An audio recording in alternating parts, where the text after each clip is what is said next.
let's do it is a very powerful phrase. I'll tell you how risky life is. You're not going to get out alive. Money, no problem. Economics, no problem. Future, no problem. Some people are always pulled back by the past. Without dreams and visions, people perish. Shortly put, I'll do it or die. It would be nice if someone just gave you this, gave you this, gave you this. If you saw my library, you would be impressed. One day I'd had it up to here, I blew it to smithereens. The poor pessimist leads an ugly life. He was an American author, entrepreneur, and motivational speaker. His story and his work influenced the personal development industry. He's the author of 17 written audio and video media. He's Jim Rohn, and here are his top 10 rules for success.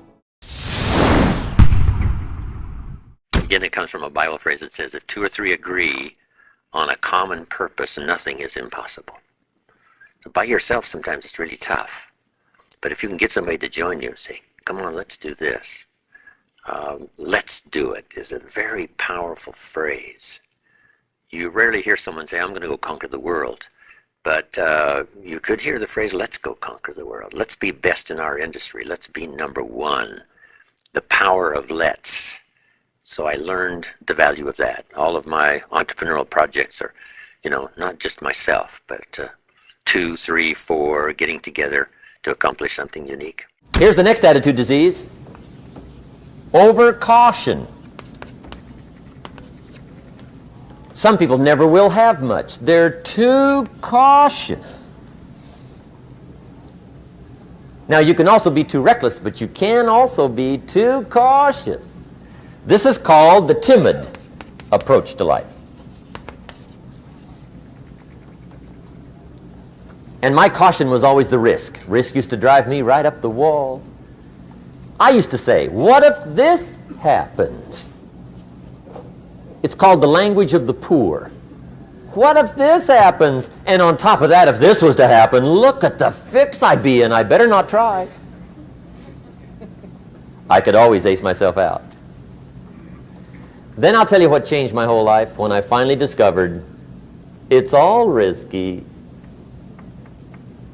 The minute you were born, it got risky.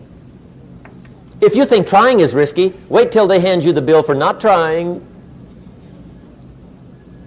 If you think investing is risky, wait till you get the tab for not investing. See, it's all risky. Getting married is risky. Having children is risky. Going into business is risky. Investing your money is risky. It's all risky. I'll tell you how risky life is. You're not going to get out alive. That's risky. The Englishman says, well, if that's the way it's going to work out, let's give it a go. Right, that's what it's for. Give it a go. Somebody says, yeah, but I'm looking for safety and security. Fine, then huddle in a corner. We'll cover you with a sheet, bring you 3 meals a day. And we'll protect you, feed you, look after you, care for you. We won't let anything happen to you. And you'll probably live to be 100. The guy said, well, yeah, I'd live to be 100. But what a way to live. Right. What a way to live safe and secure.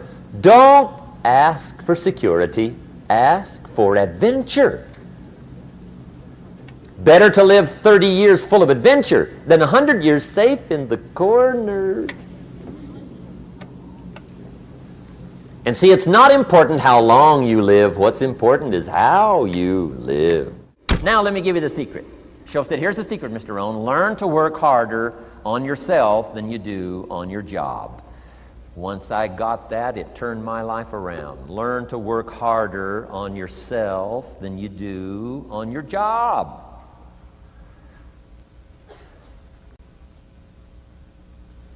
He said, if you work hard on your job, you'll make a living.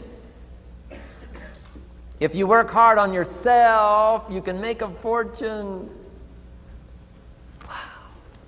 If you would have known me at age 25, you would have said, Jim Rohn's a hard worker. If you'd have known me, you'd have said that. I'm the guy, I don't mind coming a little bit early, staying a little bit late, I don't mind that. You'd have said, well, Jim Rohn's a hard worker. You say, well, how come he's got pennies in his pocket and nothing in the bank and behind on his promises? Well, I was a hard worker, but I was working hard on my job, not on myself. I'm telling you, if you'll learn that simple little principle and start the process today, latest tomorrow, I'll give you tonight to think it over.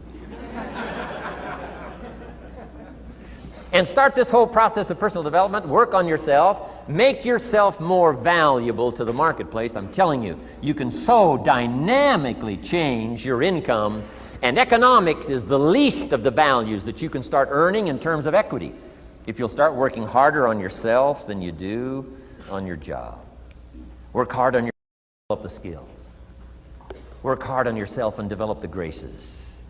All of the stuff necessary to become more valuable to the marketplace. I'm telling you, your whole life can explode into change. Promotions, no problem. Becoming more valuable to the company, I'm telling you, no problem. Money, no problem. Economics, no problem. Future, no problem. If you just go to work on the right thing. Not get things out there to change. Don't try to change the seed. Don't change the soil. Don't change the sunshine. Don't change the rain. Don't change the mix of seasons. Let the miracle of everything that's available work for you, and start working on the inside. Work on your philosophy. Work on your attitude. Work on your personality. Work on your language.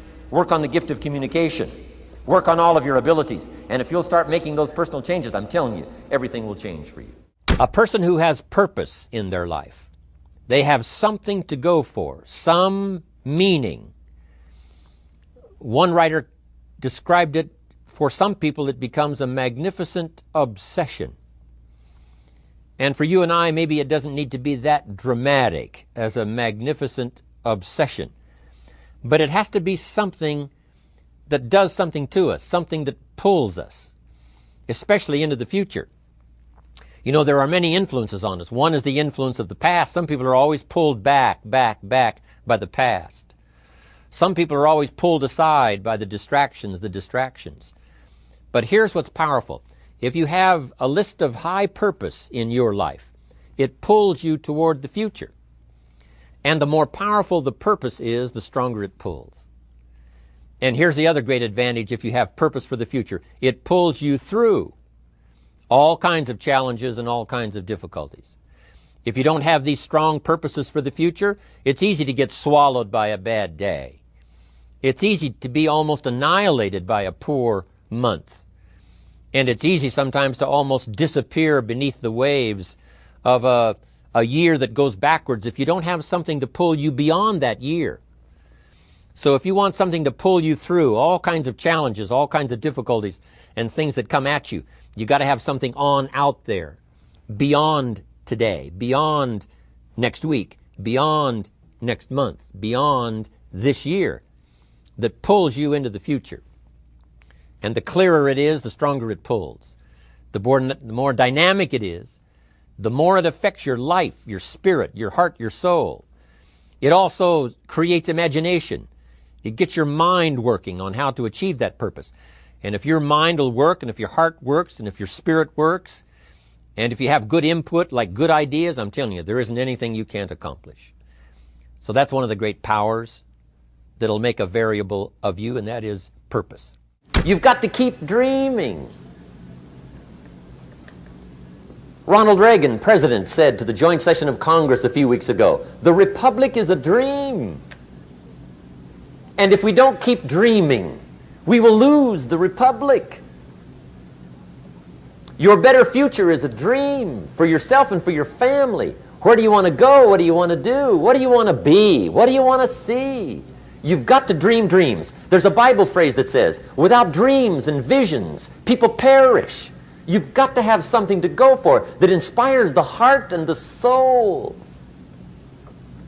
Dreams. From the children of Sanchez, it says, take the crumbs from starving soldiers, they won't die. Take the bread from hungry children, they won't cry. But without dreams, we all will die.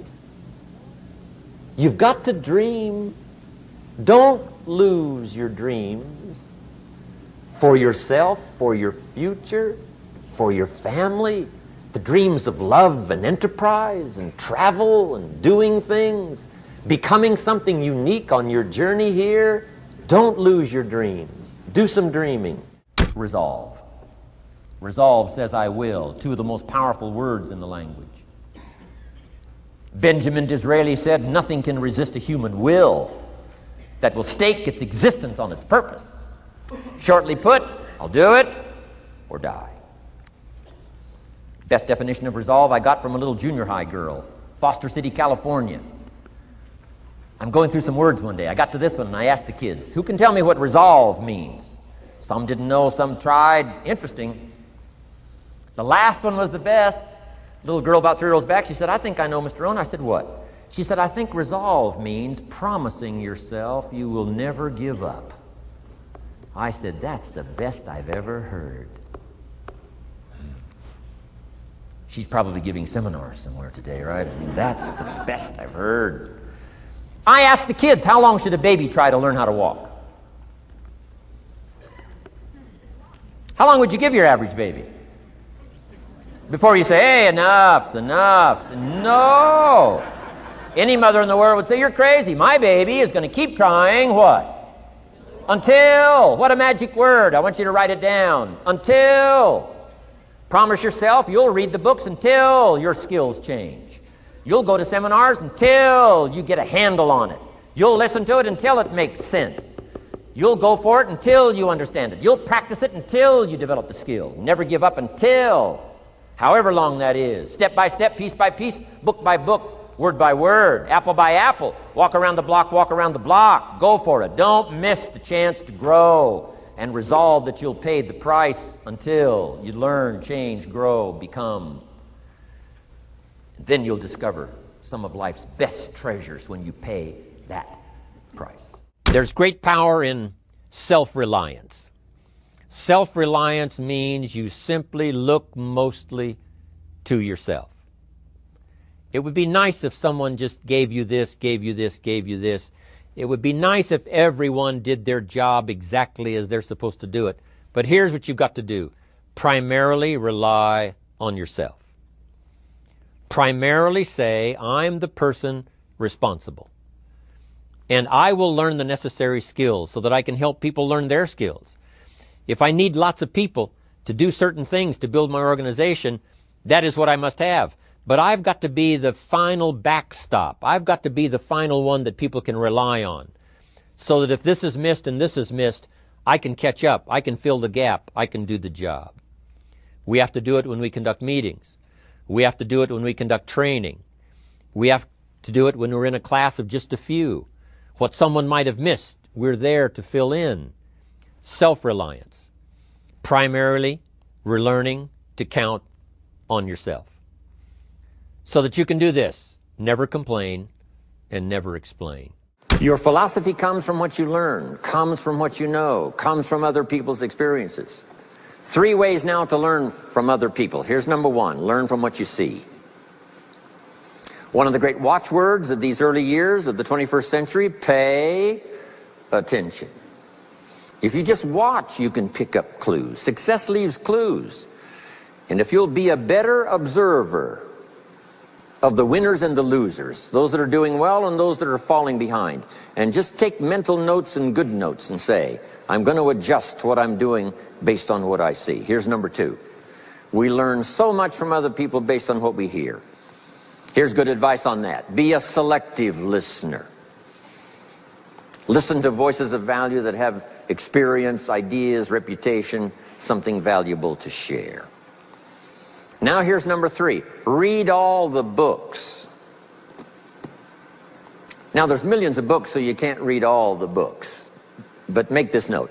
Read all the books you need to read to make you as wealthy as you want to be, as healthy as you want to be, as prosperous, as productive, as unique a human being as you want to be. Read all of those books. Don't leave those books go unread. My mentor got me started on my library when I was 25. I got one of the best. If you saw my library, you would be impressed. I haven't read everything in it, but I feel smarter just walking in it, right? My library. I was smart enough to buy it all. Now I got to be smart enough to read it all. Now jot this down. When you do read, you have to sort through what you read and decide which is valuable to try. That's part of the process of learning. Gathering information and sorting through it. 1, the information that would apply to you, and what you think would be valuable based on your current philosophical opinion. So read all the books. Our lives are greatly affected by what we learn and what we know. Disgust. Disgust is a negative emotion, but it can have a very positive, powerful effect. Disgust says, I've had it. What an important day that could be. I've had it. Wow. I met a beautiful, powerful, accomplished executive lady in New York. The company invited me to come in. This lady was the vice president, extraordinary lady. I got to know her and I found out her story. I said, how did you get here? Big income. And she never went to college, never went to university. I said, how did you get here? Executive, powerful, income. She said, well, let me tell you part of the scenario. She said, when I was a young mother a few years ago, she said, one day I asked my husband for $10. And he said, what for?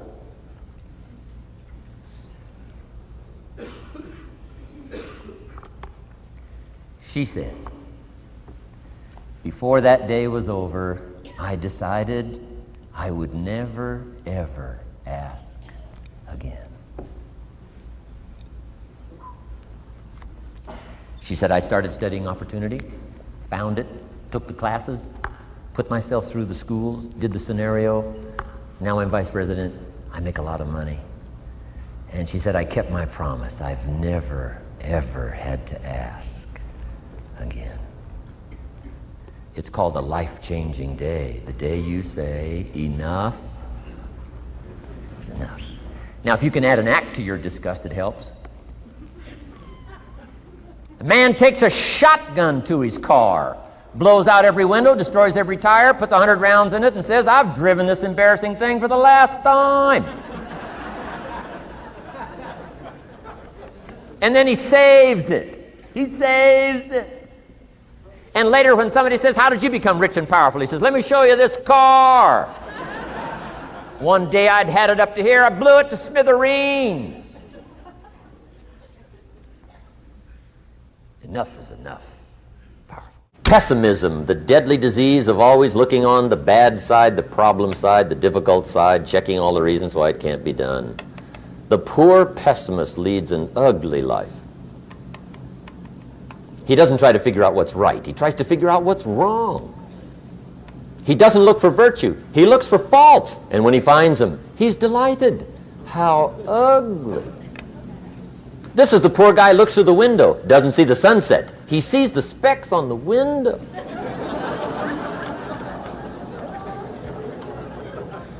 And this is the poor guy, right, who rushes up, takes such leave of his senses. This guy rushes up and he says, I've got 5 good reasons why it won't work. He's so dumb he doesn't know all he needs 1. He's got 5.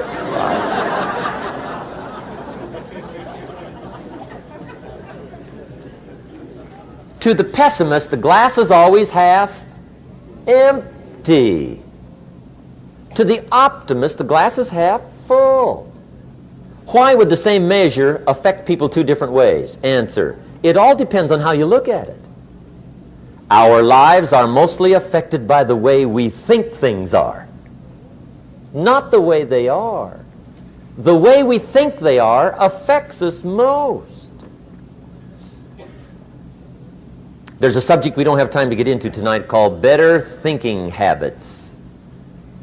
One of the major things Shove taught me when I met him, he said, poor thinking habits keeps most people poor. Not poor working habits. Most people work hard, but they don't think hard. And Shove taught me that the mind is like a factory, a mental factory. And whatever you think about all day long pours ingredients into this mental factory. And that's what builds the economic, social, financial fabric of your life. He quoted me a Bible phrase that says, as you think, so you become. How awesome. When he talked about poor thinking habits, he had me. I used to start the day reading the morning newspaper. I mean, you can believe that or not. I'd get a cup of coffee and read the paper. I'd load up on wars and riots and murders and stabbings and killings and bank robberies and muggings and car wrecks and tragedies. I'd even read the back pages. I seem to like that stuff for some weird reason. I'd load up on all that, and then I'd start the day. You can imagine the kind of days I used to have. You walk around on your financial knees. They call you economic peewee.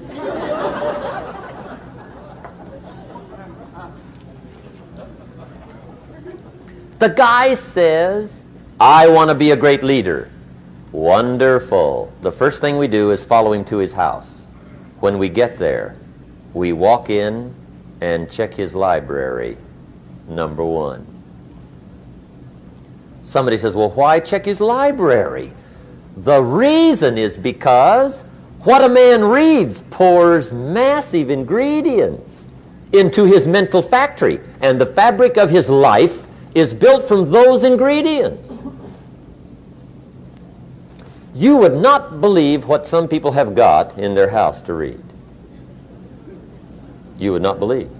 One of the best dressed up words I know for a lot of it is trash. Can you imagine dumping a barrel of trash into this mental factory every day and coming out with a rich, dynamic, positive life? It can't be done. You might as well try making a cake with cement. Mr. Schoaf gave me one of the greatest phrases when I first met him when he said, Jim, every day stand guard at the door of your mind. How important.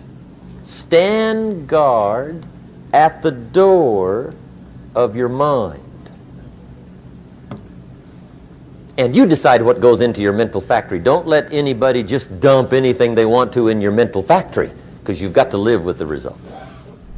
Thank you so much for watching us. We made this video because Ian Gabriel asked us to. If there's someone that you'd like us to profile, please let us know in the comments below and we'll see what we can do. We'd also love to know which one of Jim Rohn's top 10 rules meant the most to you. Leave it in the comments below and we'll join the discussion. Thank you so much for watching. Continue to believe, and we'll see you soon.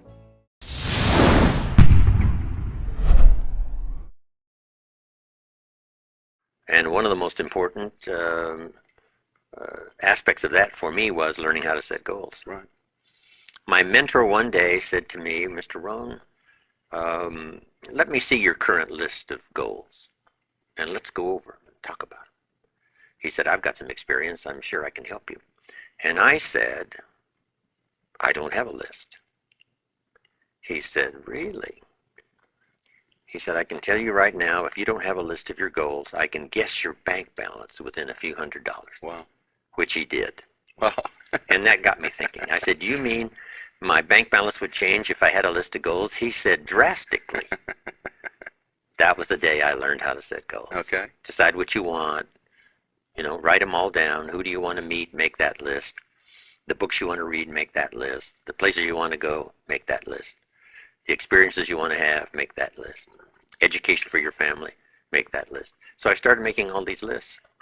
Then he said, just start checking them off. So at first I put a lot of little things on my list so I could check off something almost every day. Right. Because that's what's fun. Right. Then he said, if you check off something significant, celebrate. Right. Because that'll inspire you to even develop a longer list. Welcome all experiences. You never know which one is going to turn everything on.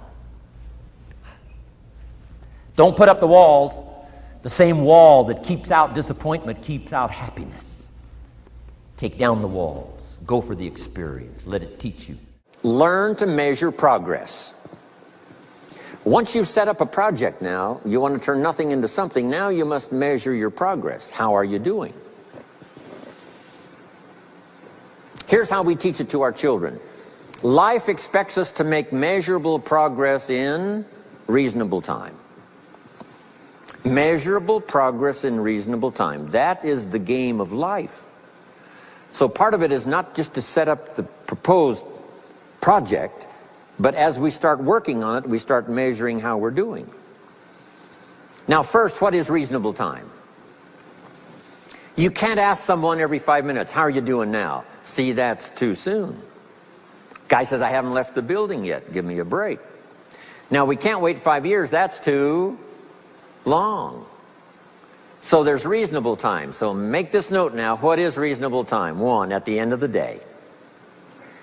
A conversation a father should have with his daughter today, because the magic is there. If he waits till tomorrow, the magic may be gone today. Next is a week. Make that note. Usually, we get paid by the week. Somebody adds up our value to the marketplace, out comes the check. The next week, somebody adds up our value to the marketplace, out comes the check. What I learned to do is to change my value to the marketplace so the check kept getting bigger and bigger and bigger.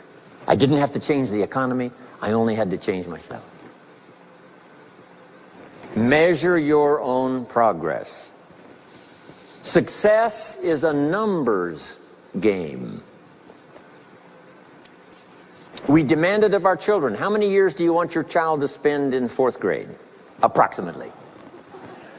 About 1 year, right? You say, well, if they're nice kids, would you give them 3 or 4 years? You say, no. This is not a nice game. This is getting ready for the future. This is getting ready for the challenges and the opportunities. You can't linger in 1 grade more than 1 year. Now make this note. The same should go for us as adults. Don't linger more than 1 year in 1 grade of learning. Adult, management, entrepreneurship, leaderships of all kind. Keep up the pace of learning. Okay. The numbers. Measure. Count. Now here's the key. Face the truth. If you're only making this much progress, you know, there's no use trying to kid the world, no use trying to kid anybody else, and especially don't kid yourself. If in a period of time you've only made so much progress, you just got to swallow hard and say, this is the truth. I've got to face it. Now, what could I do to start increasing my progress and make my health better, make my income better, make my investments better, make my value to the marketplace much better, get busy learning the 2nd skill and the 3rd skill and the next language and the next language to increase my value? I got to get busy and do that. See if you will do that. I promise you, one of the greatest motivating factors in the world is progress. And if you'll measure it, you'll get excited.